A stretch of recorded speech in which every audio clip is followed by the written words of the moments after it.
El nacimiento de una persona, el comienzo de una vida, que ahora se abre a infinitas posibilidades. Cada ser humano toma miles de decisiones a lo largo de su vida. Estas decisiones marcarán el rumbo de cada individuo de forma única y irrepetible. Sin embargo, hay cosas que escapan a nuestra decisión. Nadie puede evitar el sufrimiento y la muerte, un problema que durante milenios ha atormentado a la humanidad.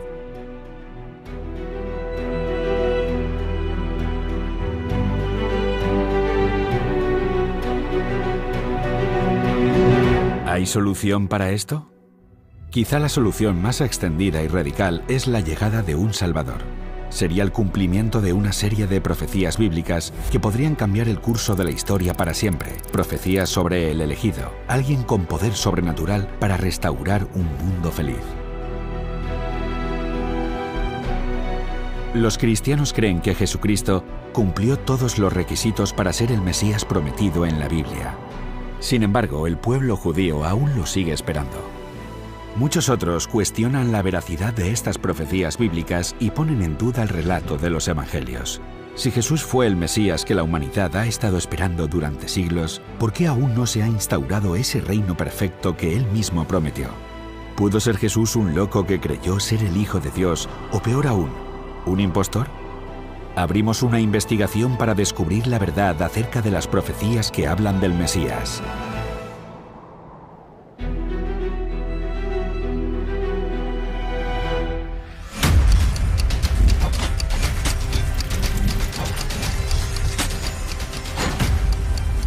Caso abierto. El hombre que debía morir.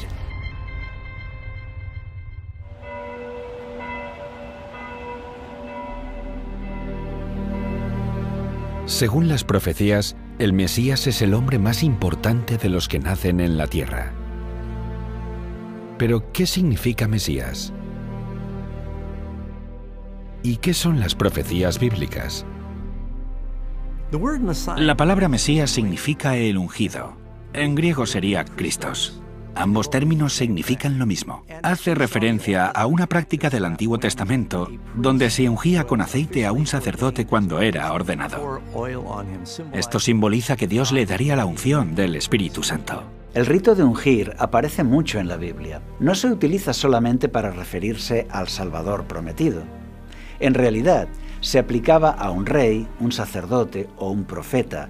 Es un ritual visible que significa que Dios le ha elegido para ser rey. El sacerdote derramaba aceite sobre él. Significaba que Dios le daría fuerza y sabiduría para cumplir con su cargo. De todas las veces que aparece la palabra Mesías en el Antiguo Testamento, al menos 9 de ellas se refieren a un ungido, que aparecería en el futuro, descendiente de David, y que llegaría a convertirse en el rey de Israel, cuyo reino no tendría fin. Las profecías mesiánicas son una serie de predicciones bíblicas a lo largo del Antiguo Testamento que hablan de un Salvador prometido. Durante siglos, aquellas profecías permanecieron escritas, custodiadas por los creyentes como el más preciado tesoro, guardadas en sinagogas y en bibliotecas de reyes y sabios, esperando el día de su cumplimiento. Cuando los humanos cayeron, perdieron la perfección. La muerte entró en el mundo. Pero en esa dolorosa situación, Dios les promete que les salvará. Poco después de pecar, nuestros primeros padres, Adán y Eva, Dios se dirigió a la serpiente que tentó a Eva. La primera profecía en cuanto al Mesías se encuentra en Génesis 3 y el versículo 15, a donde Dios le habla a la serpiente. Y pondré enemistad entre ti y la mujer, y entre tu descendencia y la descendencia suya. Este te herirá en la cabeza, y tú le herirás en el talón. En Génesis 3:15 aparece por primera vez la esperanza de que un descendiente de Eva, que más adelante se perfilará como el Mesías, aplastaría a Satanás y libraría a la humanidad del pecado y de la muerte. Es en ese momento cuando se establece el sistema de sacrificios que eran un símbolo de esa redención esperada, la muerte de un sustituto. El texto dice, tú le herirás en el talón, y no se refiere al talón de Eva, sino a un descendiente varón de Eva. Talón no está en femenino, sino en masculino, y no hace referencia al talón de Eva. Ya en la versión griega de la Biblia, la Septuaginta, aparece con su fórmula en masculino. Esto significa que los judíos del siglo III a.C., los que escribieron la Septuaginta, ya identificaron que Génesis 3:15 hablaba del Mesías. Este descendiente varón de Eva conseguiría derrotar a la serpiente. Es por eso que aplasta su cabeza, pero él mismo va a salir herido en esa lucha. Y es por eso que la serpiente consigue morderle en su talón. Génesis da solo un esbozo del plan de salvación que acaba de ponerse en marcha. Dice que vendrá un Salvador, pero no dice cuánto tiempo habría que esperar para ello.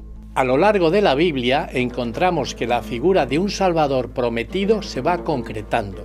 En Génesis 12 y 22, Dios le dice a Abraham que el Mesías saldrá de la descendencia que él tenga con su esposa Sara.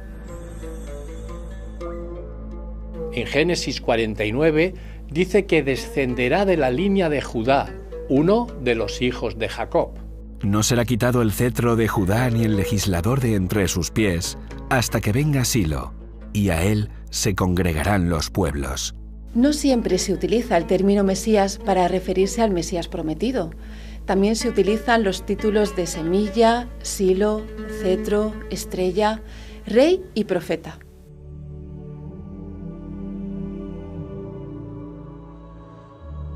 Silo puede significar aquel a quien pertenece el cetro del reino o el dador de descanso.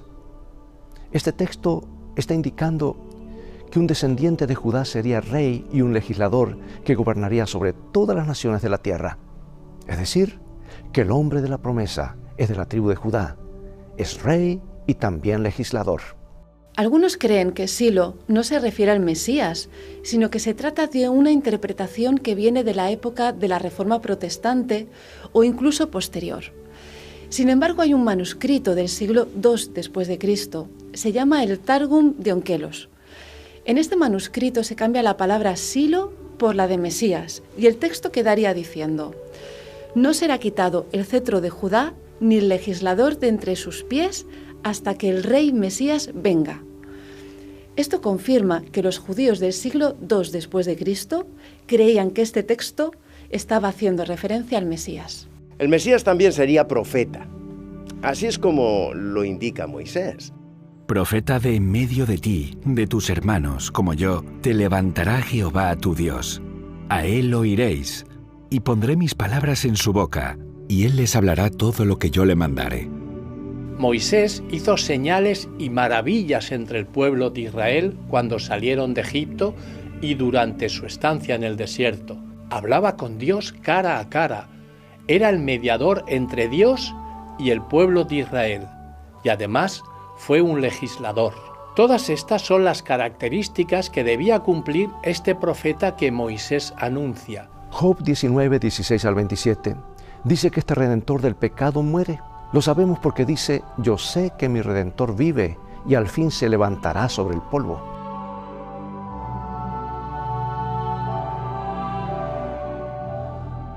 El concepto de Mesías y su obra se abre al pueblo de Israel para explicar el plan eterno de salvación.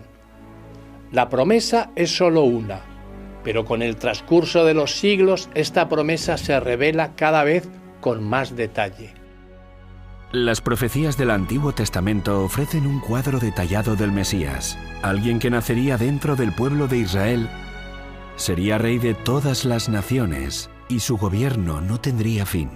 Haría milagros, sería profeta, lucharía con Satanás y le vencería. Moriría pero volvería a la vida. Gracias a esta resurrección, los profetas mostraron su esperanza de que también ellos volverían a vivir. Para millones de cristianos, Jesús, un maestro judío del siglo I, cumple los requisitos para ser considerado el Mesías. Los historiadores confirman que efectivamente Jesús existió, pero ¿pudo ser más que un simple maestro? Fuera de la Biblia, hay autores que han confirmado que Jesús existió. Ahora bien, ¿esto es una prueba de que Él es el Mesías? Yo diría que no. No es una prueba. Pero encontramos que Flavio Josefo y Tácito y Plinio el Joven confirman que Jesús existió. En el Corán, los musulmanes reconocen que Jesús es un Mesías, que nació de una virgen. No aceptan que fuera el Hijo de Dios, ni tampoco que murió en una cruz y que fue resucitado, aunque sí creen que fue un Mesías y que ascendió al cielo. Jesús verdaderamente existió. No hay duda de que Jesús existió. El punto es, dado que esto es así, ¿quién era? ¿Quién es Él? ¿Es el Mesías?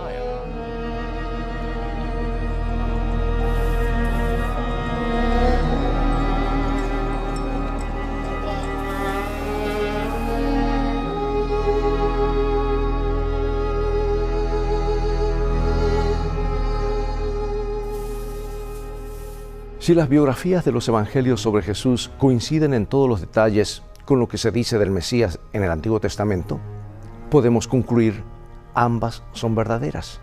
Hay muchas profecías en cuanto al Mesías en el Antiguo Testamento que se cumplen en el Nuevo Testamento, que iba a nacer en Belén, nacería de una virgen, su nacimiento sería anunciado por una estrella, que iba a haber una masacre de infantes, que sería llamado de Egipto.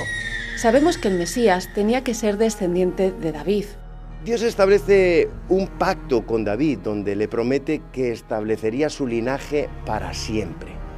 En el Salmo 89, Dios le dice a David: para siempre confirmaré tu descendencia y edificaré tu trono por todas las generaciones. Las últimas palabras de David hablan de un rey fiel y justo. Habrá un justo que gobierne entre los hombres, que gobierne en el temor de Dios. Será como la luz de la mañana. David ha entendido que esta promesa se refiere al Mesías. Tanto en el Evangelio de Mateo como en el de Lucas, se presenta una genealogía muy detallada de Jesús, donde se demuestra que es descendiente de David. Libro de la genealogía de Jesús, el Cristo, hijo de David, hijo de Abraham. Conocemos la fecha en la que tenía que ser ungido el Mesías, gracias a una profecía que aparece en el libro de Daniel, capítulo 9, y que data del siglo VI a.C. Se trata de la profecía de las 70 semanas. Esta profecía indica que desde la orden para restaurar Jerusalén hasta el ungimiento del Mesías príncipe pasarían 69 semanas proféticas. Un día profético equivale a un año. Así que 69 semanas proféticas son 483 años literales. Esta profecía comenzaría a contar desde el año 457 a.C., que es cuando el rey persa Artajerjes I emite el decreto para que se reconstruyan las murallas de Jerusalén. Si contamos 483 años desde el año 457, nos lleva al año 27 después de Cristo, que es justo la fecha en la que Jesús es bautizado y ungido con el Espíritu Santo. El texto dice: a la mitad de la última semana él haría cesar el sacrificio. La mitad de una semana son 3 y medio. Jesús enseña durante 3 años y medio. Muere en la cruz y el velo del templo se rasga. Él hace que el sacrificio y que todo el sistema de sacrificios por el pecado se anule porque el ritual se cumplía en él. Esto nos lleva al año 31 después de Cristo, justo el año en el que Jesús muere. Muchos creen que el Mesías que aparece en Daniel 9 no se trata del Salvador prometido. Podría ser cualquier persona que por su posición haya sido ungida. Creen que el ungido del que habla la profecía de las 70 semanas se refiere al sumo sacerdote Onías III, que vivió en el siglo II a.C., pero la fecha no coincide. La profecía nos lleva a que el ungimiento del Mesías se produciría en el año 27 después de Cristo. Es la fecha exacta en la que Jesús es bautizado, cuando tenía alrededor de 30 años. Jesús, al comenzar su ministerio, era como de 30 años. Cuando Jesús fue bautizado, la Biblia nos dice que los cielos se abrieron y que el Espíritu Santo bajó en forma de paloma. Ahí es cuando oficialmente Cristo comenzó su ministerio enseñando y predicando y haciendo todos sus milagros después de su bautismo o su unción. Cuando Jesús comienza su ministerio dice: el tiempo se ha cumplido y el reino de Dios se ha acercado. Esta frase, el tiempo se ha cumplido, indica que Jesús estaba relacionando el comienzo de su ministerio con una profecía de tiempo. Y la única profecía que marca el comienzo del ministerio del Mesías es la de las 70 semanas. Así que Jesús estaba llamando a la atención de las personas para que pudieran comprobar por sí mismos el cumplimiento de la profecía de las 70 semanas. Aquí encontramos una de las profecías más bellamente ilustradas del Mesías y corrobora que Jesús es el Cristo. También las profecías mencionan la entrada triunfal de Jesús a Jerusalén en un asno. Aunque muchas personas a lo largo de la historia han podido entrar en Jerusalén montados en un asno, ¿cuántos de ellos lo han hecho al mismo tiempo que de forma tan espontánea la multitud lo proclama rey? La Biblia menciona que los discípulos iban a huir cuando Jesús fue herido. La traición de Judas también se había descrito con siglos de antelación. Se encuentra en Zacarías 11. Allí se describe que el precio de un hombre son de 30 monedas de plata. Jesús no podía elegir en qué línea genealógica nacer, ni la ciudad donde nacer, ni tampoco el precio de su traición. Esto hace que el cumplimiento de estas profecías sea aún más sorprendente y asombroso. En Zacarías 13, en los versículos 6 y 7, se presenta una vislumbre de los sufrimientos del Mesías. El texto indica que él sería herido por su propio pueblo, por los suyos, y abandonado por sus discípulos. Las ovejas serán dispersadas. Y le preguntarán: ¿qué heridas son estas en tus manos? Y él responderá: con ellas fui herido en casa de mis amigos. Hiere al pastor y serán dispersadas las ovejas. La muerte del Mesías también estaba profetizada. Por ejemplo, en Isaías 53 y en el Salmo 22 lo describen con mucho detalle. Una de las razones por las que sabemos que David en el Salmo 22 no se está refiriendo a sí mismo es porque a partir del versículo 22 comienza a referirse al protagonista en una tercera persona. Además, este salmo está describiendo una persona crucificada y David nunca pasó por este mismo proceso. He sido derramado como aguas y todos mis huesos se desconyuntaron. Mi corazón fue como cera, derritiéndose en medio de mis entrañas. Como un tiesto se secó mi vigor y mi lengua se pegó a mi paladar. Horadaron mis manos y mis pies. Al protagonista del Salmo 22 le clavan por las manos y los pies. Sus huesos se desencajan de sus articulaciones, tal y como ocurría con un crucificado cuando lo alzaban. Esto coincide con lo que le ocurre a Jesús en la cruz.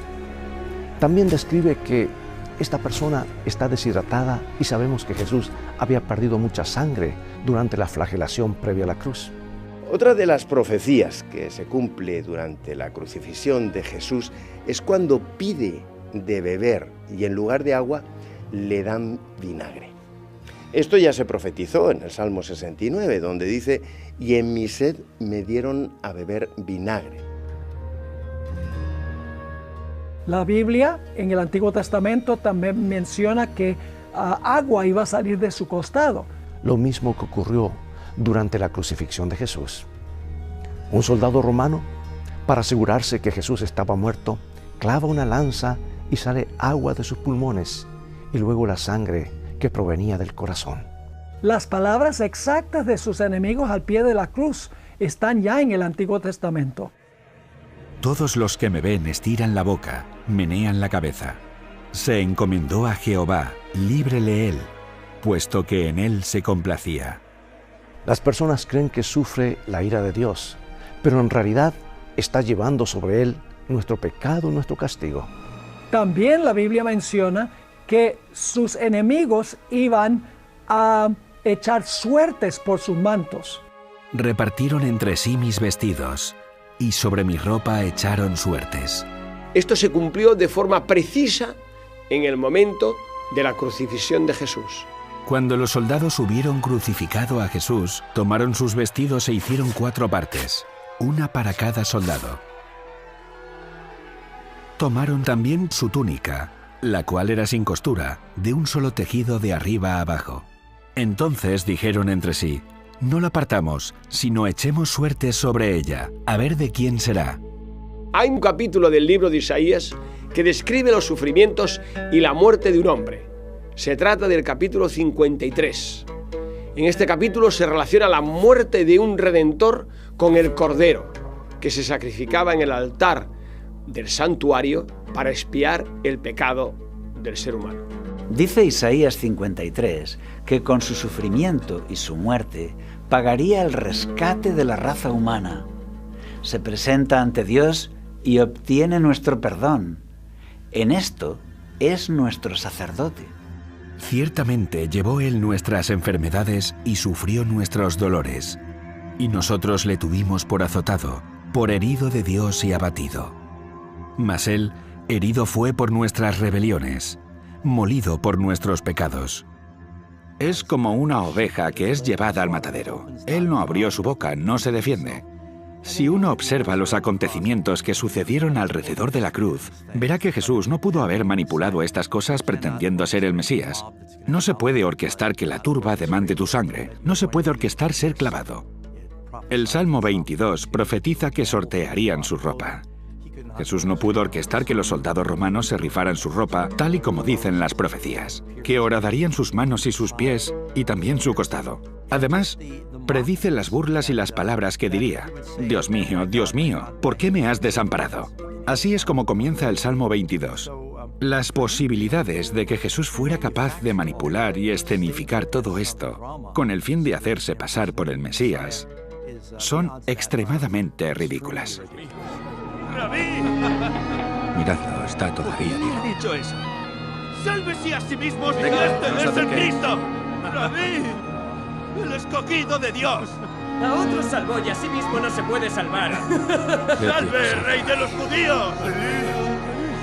Desciende ahora de la cruz para que veamos Elías si llama a creamos. este. Veamos si viene Elías a librarlo. Sí, eso quisiéramos ver todos. ¡Si tú eres el rey de los judíos!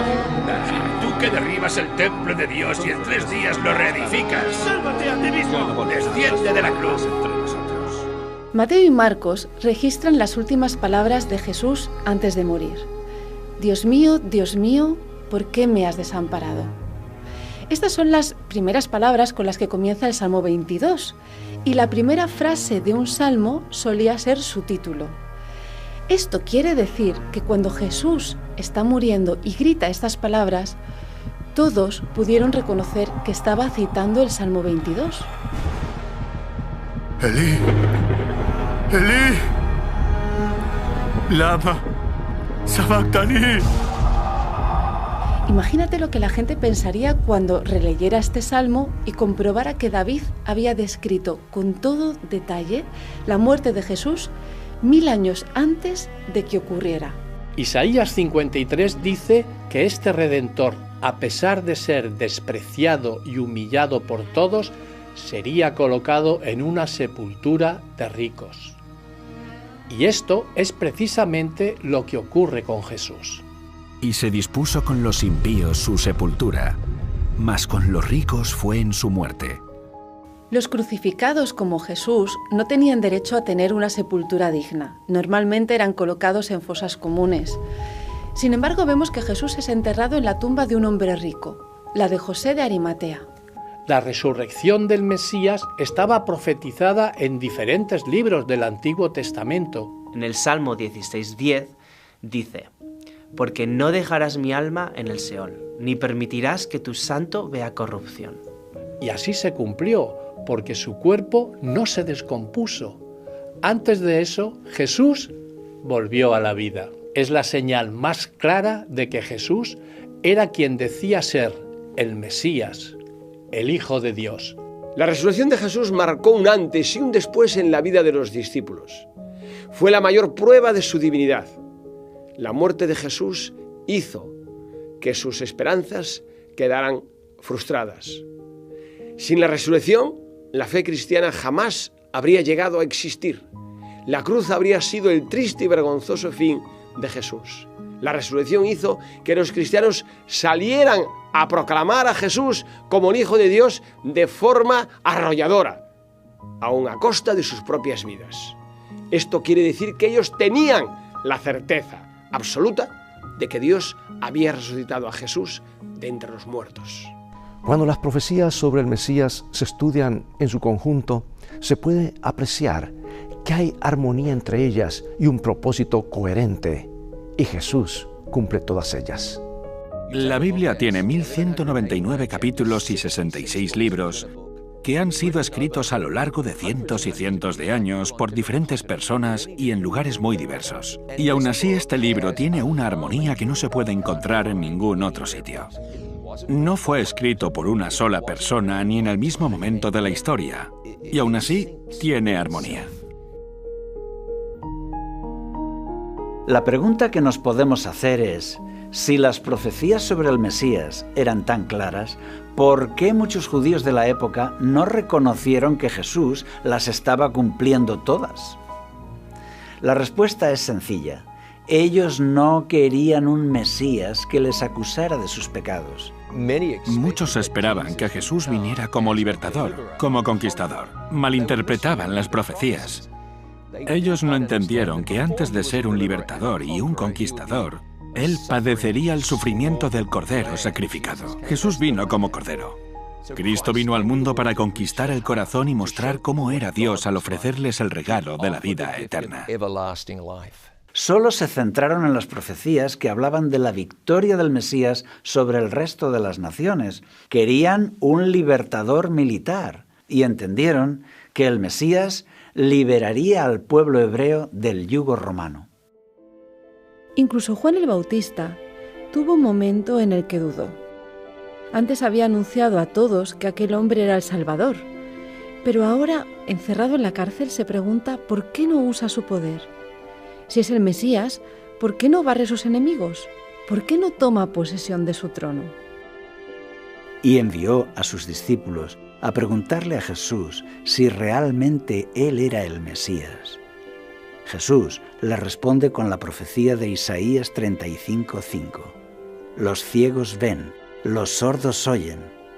De esta forma, Jesús le está diciendo, tranquilo Juan, sí, yo soy el enviado, sí, yo soy el Mesías, pero no en la forma militar en que vosotros esperáis.